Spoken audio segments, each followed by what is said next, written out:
Hello JEE के वीर योद्धाओं, कैसे हैं आप लोग। आई होप आप लोग बहुत अच्छे होंगे और अपनी जेई जर्नी को बहुत ही खूबसूरत ढंग से इसको आगे लेकर जा रहे होंगे। और जो आपने सपना देखा आईआईटी और एनआईटी में जाने का, लगभग उस सपने के नजदीक आप धीरे धीरे आ रहे हैं। तो इसी तरीके से अपना प्रिपरेशन को आगे लेकर जाइए और मैं भी आपका सहयोग पूरे दिल से कर रहा हूं। बस आपको भी मोटिवेट रहने की जरूरत है, आपका भी साथ हम लोग को बहुत जरूरी है। तो जो भी हमारे चैनल पे नए व्यूअर हैं उनसे मेरा एक हाथ जोड़कर रिक्वेस्ट रहता है कि आप हमारे वीडियो को एक बार कंप्लीट देखिए किसी भी टॉपिक को, उसके बाद अपना सजेशंस, अपना जो भी राय है वो कमेंट बॉक्स में बताएं आपको कहां पर समझने में प्रॉब्लम आ रही है। तो आज फिर से एक बहुत ही इंपॉर्टेंट टॉपिक का डिस्कशन करने वाले हैं, दैट इज क्रेमर्स रूल।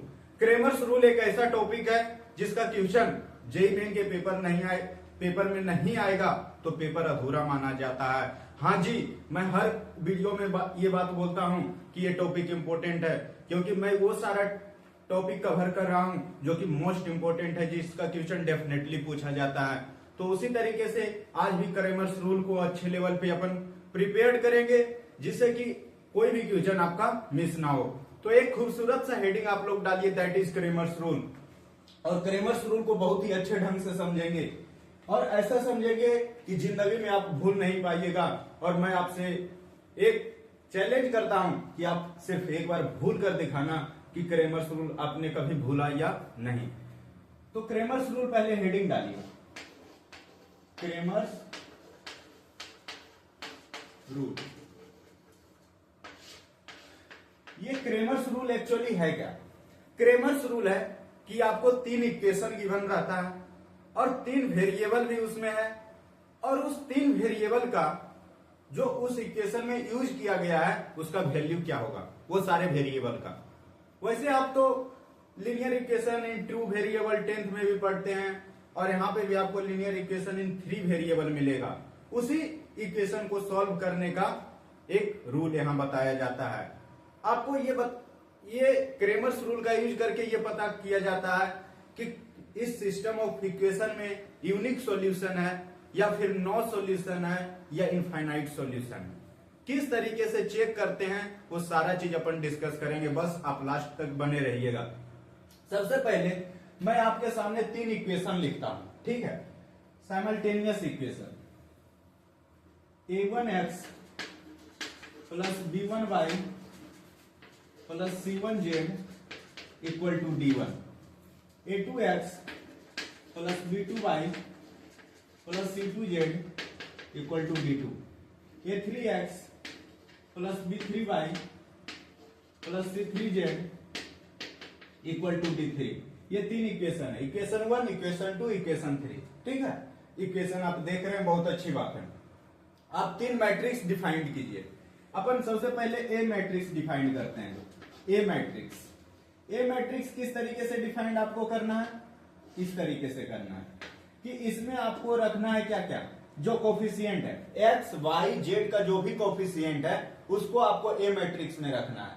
तो पहले इक्वेशन पे पहले फोकस कीजिए, पहले रोल लिखने के लिए पहले इक्वेशन पे फोकस कीजिए। फिर से कह रहा हूं, मैट्रिक्स ए को लिखने के लिए, इसके फर्स्ट रो को लिखने के लिए पहले इक्वेशन पे फोकस कीजिए। तो x का कोफिशिएंट क्या है? a1, y का कोफिशिएंट b1, z का कोफिशिएंट c1। तो यहाँ पे a1 b1 c1 लिख दीजिए। फिर दूसरे इक्वेशन दूसरे रो में आइए, a2 b2 c2, a3 b3 और c3। इस तरीके से अपन ए मैट्रिक्स डिफाइन कर दिए, ठीक है। अब बी मैट्रिक्स यहाँ पे होगा, या फिर आप इसको एक्स मैट्रिक्स मोस्टली बोला जाता है। तो एक्स मैट्रिक्स यहाँ पे क्या होगा? एक्स मैट्रिक्स आपका होगा एक्स वाई जेड, इस तरीके से।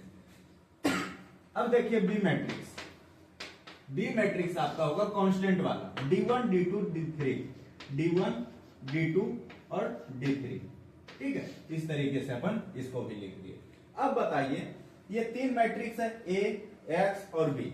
अपन जो है इस सिस्टम ऑफ इक्वेशन को तो मैट्रिक्स फॉर्म में लिख दिए। दिस द एबव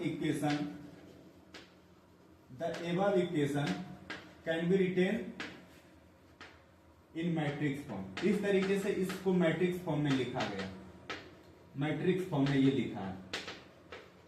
अब जो है इसको क्या लिखेंगे कि ए एक्स मीन्स ए मैट्रिक्स और एक्स मैट्रिक्स को मल्टीप्लाई करेंगे तो अपना क्या आएगा, बी मैट्रिक्स आएगा। ये रिप्रेजेंटेशन है, ये मैट्रिक्स फॉर्म में रिप्रेजेंटेशन है इसी एबव इक्वेशन का, ठीक है। अब देखिए आगे क्या करेंगे, क्या क्रेमर्स रूल का तो कहीं भी यूज नहीं हुआ जी, अभी कहीं यूज नहीं हुआ क्रेमर्स रूल का, ध्यान से आप देखते रहिए। अब देखिए यहां से अपन एक नया वैल्यू लिखते हैं दैट इज डेल्टा।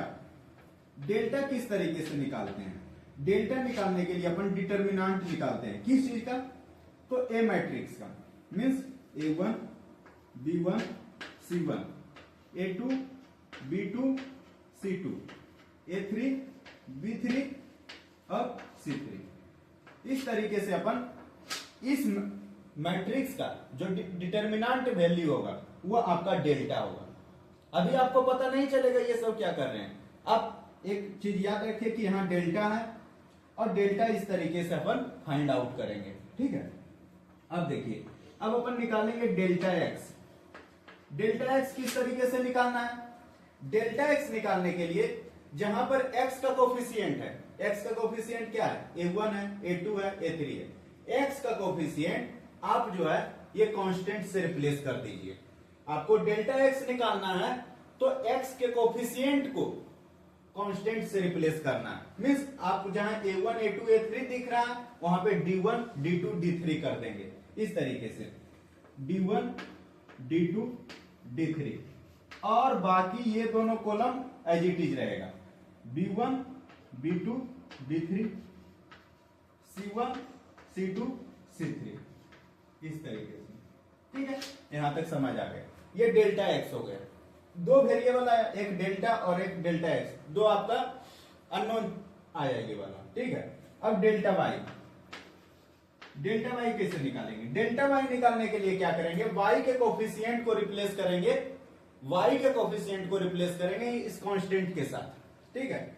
मीन्स यहीं पे आइए आप, ये जो आपका y का कोफिशिएंट B1 B2 B3 है, यहाँ पे आप D1 D2 D3 कर दीजिए, बाकी ये दोनों कॉलम सेम रहेगा, ठीक है। तो यहाँ पे हो जाएगा A1 A2 A3 as it is रहेगा, यहाँ पे फोकस कीजिए, और ये B1 B2 B3 रिप्लेस होगा D1 D2 D3 से, और C1 C2 C3 as it is रह जाएगा, ठीक है। अब ये आपका डेल्टा वाई भी निकल गया, डेल्टा एक्स निकल गया, डेल्टा भी निकल गया। अब एक चीज क्या बचा है, डेल्टा जेड। डेल्टा जेड यहां पे निकालते हैं। डेल्टा जेड देखिए क्या होगा, डेल्टा जेड आपका होगा कि सिर्फ आपका जो ये डेल्टा जेड वाला कोफिशिएंट है वो रिप्लेस हो जाएगा D1 D2 D3 से, तो ये होगा A1 A2 A3 और B1 B2 B3 और ये आपका D1 D2 और D3, ये डेल्टा जेड निकल गया, ठीक है। लेकिन अभी तक भी आपको पता नहीं चल रहा होगा कि ये चल क्या रहा है, बस निकाले जा रहे हैं वैल्यू, ठीक है। अब बताएंगे कि क्रेमर्स का एक्चुअली यूज क्या है। इसके लिए स्पेस तो कम है, इसलिए ये वाला चीज अपन जो है, ये तो मैट्रिक्स रिप्रेजेंटेशन देख लिए इसी केसर का, इसको अपन इरेज कर देते हैं, ठीक है। अब देखिए कि क्रेमर्स रूल का यूज क्या है। अब देखिए यहां से अकॉर्डिंग टू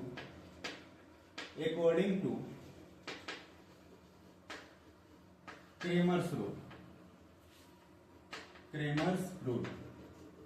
रूल का यूज क्या है कि ये जो वेरिएबल आपका था x, y और z, तीन वेरिएबल इक्वेशन में था, अब उसका वैल्यू निकालना है, तो x इक्वल टू आपका हो जाएगा डेल्टा x अपॉन डेल्टा। यहां पे डेल्टा x निकाले इस तरीके से, डेल्टा x निकालना सीखे या नहीं, और डेल्टा भी निकालना सीख गए थे, तो अपन डेल्टा एक्स अपन जब डेल्टा करेंगे तब आपको x का वैल्यू मिलेगा, और y का वैल्यू किस तरीके से मिलेगा, डेल्टा y अपॉन y करने से, डेल्टा y अपॉन डेल्टा करने से आपको y का वैल्यू मिलेगा, और z का वैल्यू आपको डेल्टा z अपॉन डेल्टा करने पे मिलेगा। इस तरीके से आपको x भी मिल गया, y भी मिल गया, z भी मिल गया, और इसमें आपको जो भी निकालना है, क्या रिक्वायरमेंट है, x के लिए डेल्टा x यहां से निकल जाएगा, डेल्टा y यहां से निकल जाएगा, डेल्टा z यहां से निकल जाएगा, डेल्टा यहां से निकल जाएगा, मींस आप x y z का वैल्यू निकाल लिए। लेकिन साहब यहां नहीं खत्म होता है टॉपिक और आगे आपको लेकर जाएंगे किस तरीके से, कि अभी भी आपको देखना है कि कौन सा सॉल्यूशन कंसिस्टेंट है और इनकंसिस्टेंट है, तो उसके लिए बने रहिए। यहां से स्टार्ट करते हैं। एक आपको इक्वेशन कोई गिवन था। अब देखिए यहां से दो केस बन सकता है। आपने डेल्टा सबसे पहले निकाला था, ठीक है। हो सकता है कि आपका डेल्टा नॉन जीरो है। अभी यहां यह स्टोरी खत्म हो चुका है, अब स्टोरी आगे बढ़ रहा है कंसिस्टेंट और इनकंसिस्टेंट की बात करने के लिए, ठीक है। पहले तो अपन डेल्टा निकाले मीन्स डेल्टा नॉन जीरो भी हो सकता है और डेल्टा आपका जीरो भी हो सकता है।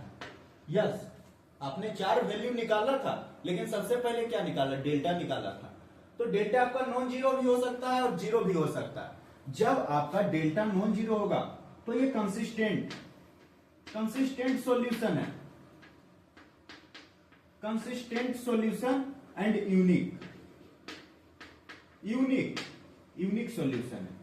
मींस इसका एक ही सॉल्यूशन पॉसिबल होगा जब delta not equal to zero होगा। तो अब हम आते हैं ये साइड कि जब डेल्टा इक्वल टू जीरो है, इसमें आपका दो केस बनेगा। जैसा इसमें दो केस आपका बनेगा, एक नो सॉल्यूशन मींस इनकंसिस्टेंट का,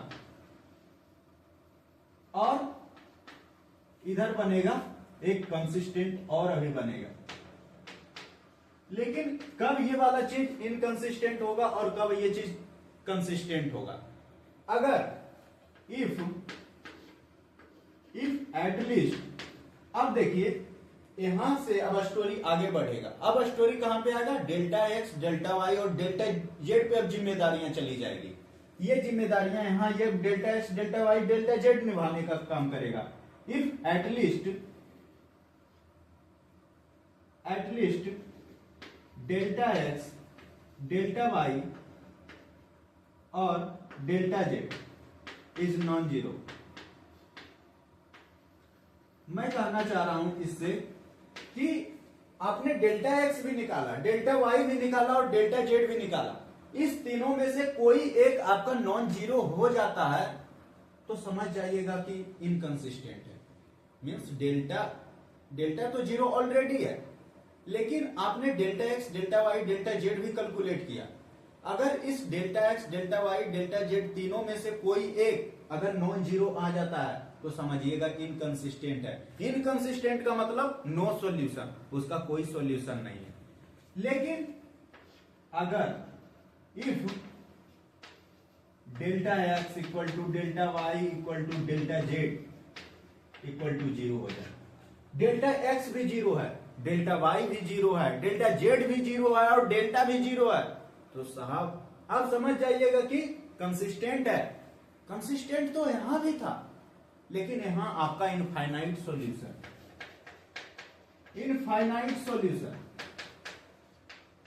हाँ जी, इनफाइनाइट सॉल्यूशन, ठीक है। तो इस तरीके से पूरा क्रेमर्स रूल यहाँ पे खत्म हो जाता है और जितना भी क्वेश्चन जेई मेन और जेई एडवांस में आया पूरा स्मूथली आपसे सॉल्व होगा। बस आपको ये जो डायग्राम बताया गया इतना सा, इस डायग्राम को अपने माइंड में बैठा लीजिए। ये भी बैठा लीजिए किस तरीके से एक्स निकाला जाता है, किस तरीके से वाई कैलकुलेट करना है, किस तरीके से जेड कैलकुलेट करना है। एक भी सवाल छूट गया तो कमेंट बॉक्स में आकर दोबारा से बता दीजिएगा कभी कि आपने जो पढ़ाया उसमें सवाल नहीं बन रहे। एक बार बस कमेंट बॉक्स में बताना भाई, अगर चैनल नहीं बंद कर दूंगा तब फिर बता देना। भाई इस तरीके से पढ़ाता हूं कि पूरे पीवाई को का एनालिसिस करता हूं कि कौन से टॉपिक को पढ़ाना है, क्योंकि आपके पास भी टाइम बहुत कम है पढ़ने का और मेरे पास भी बहुत कम टाइम है पढ़ाने का भाई। इसलिए वही चीज पढ़ाया जाता है जो काम की होती है और मुद्दे की होती है। तो आप प्लीज इस चैनल पे इसीलिए बने रहिए, ठीक है। तो अब अपन जेई मेन का क्वेश्चन करते हैं जिससे कि और आपका कॉन्फिडेंस लेवल बिल्डअप हो। देखिए आपका जेई मेन एक 2024 का क्वेश्चन है। ये क्वेश्चन देखिए भाई कितना सिंपल है कि the values of M N for which system of equation, आपको 3 इक्वेशन गिवन है 1 2 3 और इसमें बोल दिया गया कि हैज इन्फिनिटली मेनी सॉल्यूशन। किस तरीके से सोचना है भाई? इन्फिनिटली मेनी सॉल्यूशन का मतलब क्या कंक्लूजन निकालिएगा कि सबसे पहले तो डेल्टा इक्वल टू जीरो है, ठीक है, डेल्टा इक्वल टू जीरो है। और फिर क्या कंक्लूजन निकालिएगा? जो मैं आपको अभी डायग्राम बताया था बस उस डायग्राम को दिमाग में रखिए। डेल्टा इक्वल टू जीरो है, delta X equal to zero है, delta Y equal to zero है और डेल्टा जेड इक्वल टू भी 0। यही तो इन्फिनिटी सॉल्यूशन का आपका कंडीशन अभी आपको मैं बताया था। तो देखिए भाई डेल्टा कैसे कैलकुलेट करते हैं। मैं आपको स्टार्टिंग में बताया था डेल्टा कैलकुलेट करने के लिए इस तरीके से करेंगे 1 2 1 1 5 2 1 5 m, बस ये है आपका हैज इन्फिनिटली मेनी सॉल्यूशन और mn का वैल्यू आपको निकालना है। देखिए ये डेल्टा हो गया। अब देखिए डेल्टा x आएगा। डेल्टा x किस तरीके से बोले थे कि आपका जो पहला ये कॉलम है इसमें आपको क्या करना है, पहला कॉलम को रिप्लेस कर दीजिए और आपको कांस्टेंट यहां पे पुट कर देना, मींस 4 17 n और आपको क्या क्या करना है 1 5 2 1 5 m, यही करना है।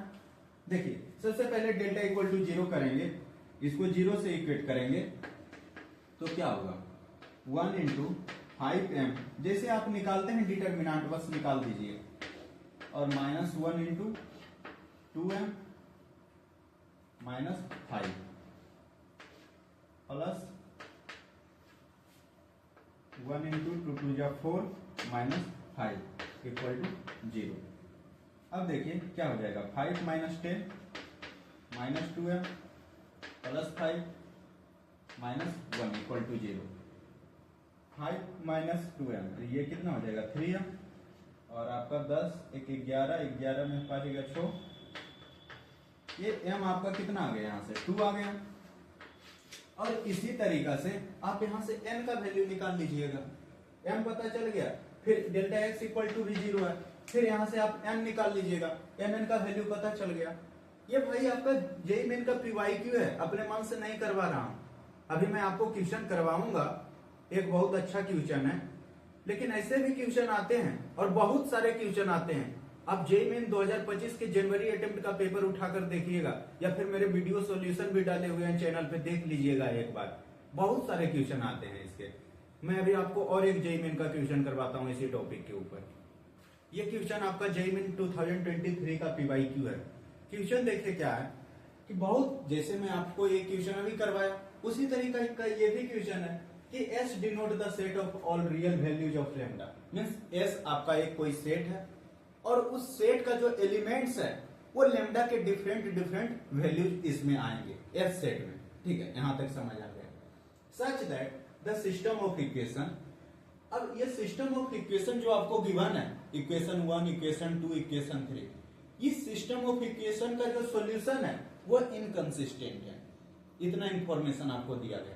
अब आपको बताना है then the value of summation of mod of lambda का स्क्वायर और मोड लैम्डा है।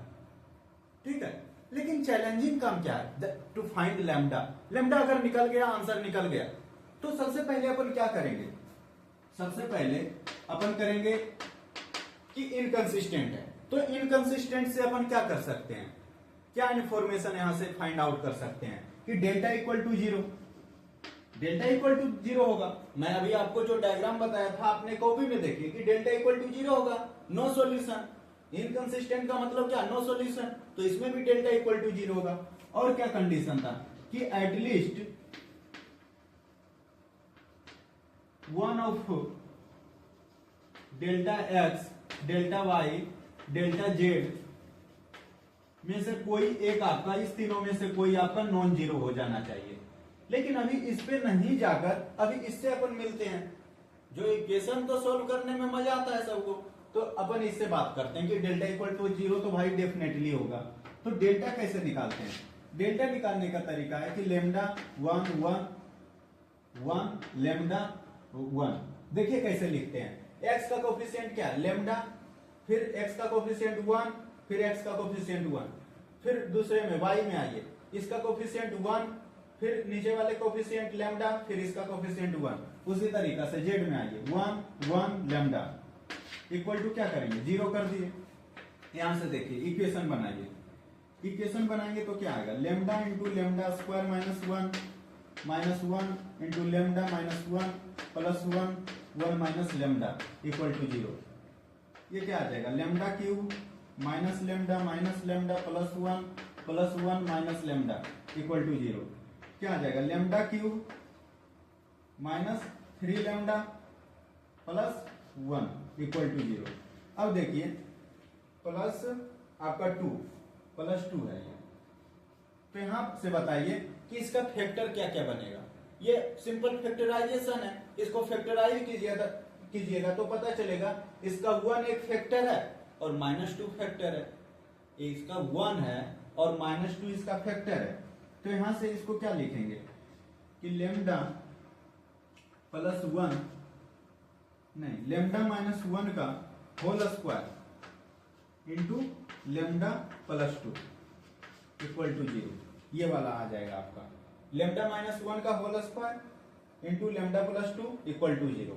अब बताइए यहां से क्या मिलेगा आपको कि लेमडा इक्वल टू एक आपका आ जाएगा 1 और दूसरा आएगा -2। लेकिन लेमडा का दो वैल्यू आ रहा है, लेकिन चाहिए तो आपको कौन सा वैल्यू एक्सेप्ट करना है, कौन सा रिजेक्ट करना है। अगर आप ऐसा सोच रहे हैं कि दोनों वैल्यू ले लेंगे, बहुत सारे स्टूडेंट्स ये भी करेंगे कि एक बार 1 पुट कर देंगे तो 1 + 1 2 निकाल लेंगे और एक बार क्या करेंगे -2 पुट करके और समेशन पूरा कर देंगे। लेकिन नहीं भाई, अभी ये कंडीशन सिर्फ इनफ नहीं है इनकंसिस्टेंट के लिए। इनकंसिस्टेंट के लिए और भी एक कंडीशन इनफ होना चाहिए, उसको भी सेटिस्फाई करना चाहिए। वो कंडीशन क्या था कि डेल्टा x, डेल्टा y और डेल्टा z में से कोई तीनों में से कोई एक आपका नॉन जीरो भी होना चाहिए। हो सकता है कि किसी के वजह से ये तीनों का तीनों जीरो बन जाए, तो फिर तो ये कंडीशन सेटिस्फाई नहीं होगा। और ये कंडीशन सेटिस्फाई नहीं है मीन्स आप क्वेश्चन ही अलग लेवल पे सॉल्व कर रहे हैं, क्वेश्चन की बात ही नहीं सुन रहे हैं आप। तो आपको चेक करना है एक बार डेल्टा इक्वल टू 1 पुट करके और एक बार डेल्टा इक्वल टू -2 पुट करके। जब आप डेल्टा इक्वल टू 1 पुट कीजिएगा तो सीधा दिख रहा है कि ये 1 1 1 बन जाएगा, 1 1 1 बन जाएगा, फिर 1 1 1 बन जाएगा। मीन्स आपका सारा चीज on putting delta equal to 1, delta x equal to delta y equal to delta z equal to 0 हो जाएगा। ये सारा चीज आपका 0 बन जाएगा। ठीक है, मीन्स आपको ये वैल्यू रिजेक्ट करना है, 1 वाला आपको रिजेक्ट करना है। अब आपको लग रहा होगा कि -2 वाला होगा या नहीं। अब -2 को भी आपको चेक करना होगा। अभी तो एक वैल्यू बचा तो आप डायरेक्टली बोल दीजिएगा कि चलो यार ये रिजेक्ट हो गया तो ये एक्सेप्टेबल है, अभी मान लेते हैं। लेकिन जब 3 वैल्यू रहता तो एटलीस्ट तो 2 वैल्यू आप चेक करते। तो आपको ये वाला चेक करने का कोई जरूरत नहीं है क्योंकि ये वैल्यू एक्सेप्टेबल है। ठीक है, लेकिन 3 वैल्यू रहता तो आपको जरूर चेक करना चाहिए था। ठीक है, तो यहाँ डेल्टा इक्वल टू आपका -2 एक्सेप्टेबल होगा और यहां से आपका आंसर कितना हो जाएगा, 2 2 जब 4 + 2 कितना आ जाएगा, 6 इसका आंसर आ जाएगा। तो इस तरीके से क्वेश्चन को सॉल्व किया जाता है। तो सारे कंडीशन को अपने माइंड में रखना है कि किसके लिए, इनकंसिस्टेंट के लिए क्या कंडीशन है, इनफाइनाइट सॉल्यूशन के लिए क्या है, यूनिक सॉल्यूशन के लिए क्या है, वो सारा चीज आपको याद रखना है। अभी मैं आपको एक थोड़ा सा एक टॉपिक बच चुका है, वो है आपका, बहुत सारे स्टूडेंट्स देखे होंगे क्लास में ट्रिवियल सॉल्यूशन करके पढ़ाया जाता है। तो ट्रिवियल सॉल्यूशन कोई बड़ी चीज नहीं है, मैं आपके साथ अभी डिस्कस करता हूँ, बहुत इजी चीज है। ठीक है, तो बने रहिए। ये जो टॉपिक आपके साथ अभी डिस्कस करेंगे वो टॉपिक का हेडिंग है होमोजीनियस साइमल्टेनियस इक्वेशन। तो हेडिंग डाल लीजिए होमोजीनियस साइमल्टेनियस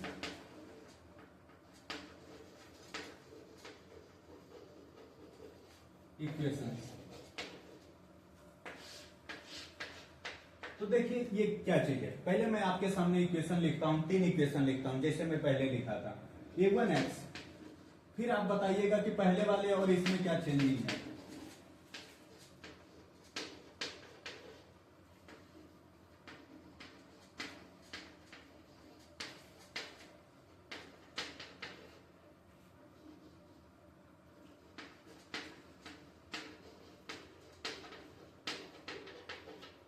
अब बताइए कि उस टाइम 3 इक्वेशन लिखे थे और अभी जो 3 इक्वेशन लिखे दोनों में क्या डिफरेंस है। बस ये डिफरेंस है मेरे भाई कि वहां पे D1 D2 D3 लिखे थे और उसके बारे में अपन कुछ नहीं बताए थे, लेकिन यहां पे 0 0 0 है। ये चीज बस डिफरेंस है। जब ऐसा हो तो ध्यान रखिएगा, ऐसे सिस्टम ऑफ इक्वेशन के पास हमेशा एक सॉल्यूशन होता है, हमेशा।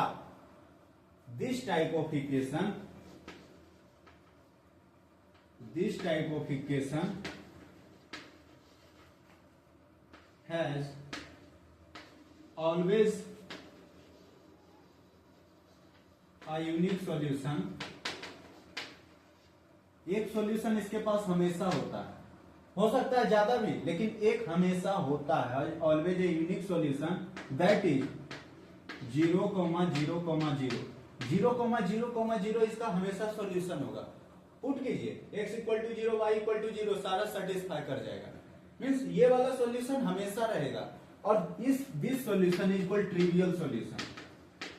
This solution is called trivial solution. Trivial बहुत सुने होंगे आप नाम, इस वर्ड का नाम बहुत सुने होंगे, लेकिन ट्रिवियल का मीनिंग एक्चुअली क्या है जानते हैं? मीन्स ऑलरेडी पता है, ऐसा समझिए सिंपल मीनिंग ऑलरेडी पता है। जैसे आपको कोई बोल दिया जाए कि सूर्य का चक्कर जो है, या फिर अर्थ मूव्स अराउंड द सन, ऐसा बोल दिया जाए कि सूर्य जो है पूरब से उगता है। हाँ, ये तो पता, सबको पता है कि सूरज पूरब से उगता है, पश्चिम में डूबता है। हाँ, सबको पता है। चांद जो है ये पृथ्वी का चक्कर काटती है। हाँ, मीन्स ये यूनिवर्सल ट्रूथ है। तो वैसे ये भी यूनिवर्सल ट्रूथ है भाई कि एक्स वाई जेड का वैल्यू जब 0 पुट करेंगे तो इक्वेशन सेटिस्फाई, देखने से ही लग रहा है। तो ये ट्रिवियल का मीनिंग होता है।